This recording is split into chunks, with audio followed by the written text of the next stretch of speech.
The American Society of Magical Negroes is a secret underground society, and their mandate is to eliminate white discomfort. The name needs a little updating, maybe like magical black people, or I guess that doesn't have the same ring.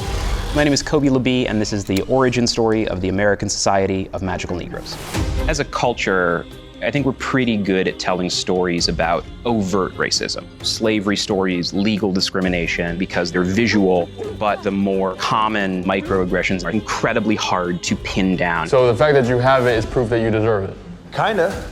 One of the things I hope to do with this story is try to make that almost intangible, invisible quality of racism tangible and visible. You'll use a white tears meter to let you know when their distress has returned to acceptable white person levels.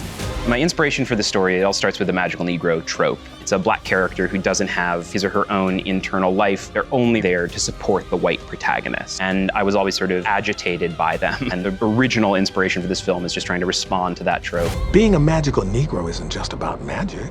As long as there are fretful whites, we will be here. Roger is definitely inspired by my dad, who, with the best of intentions, tried to give me some lessons to survive in America. You see that cop over there? As far as we know, he may be the next one to shoot an unarmed black man. The classic example of that is talking to a cop. You know, my dad sat me down very early and said, this is how you need to talk to a cop to survive. And the American Society of Magical Negroes takes that philosophy and hyperbolizes it and says, what if being really good at making white people comfortable is a superpower? Can we get in?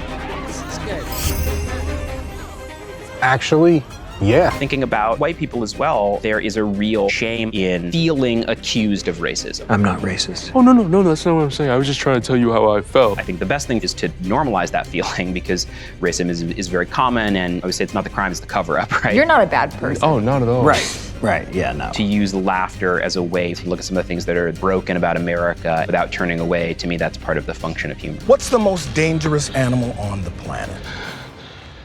Sharks. White people.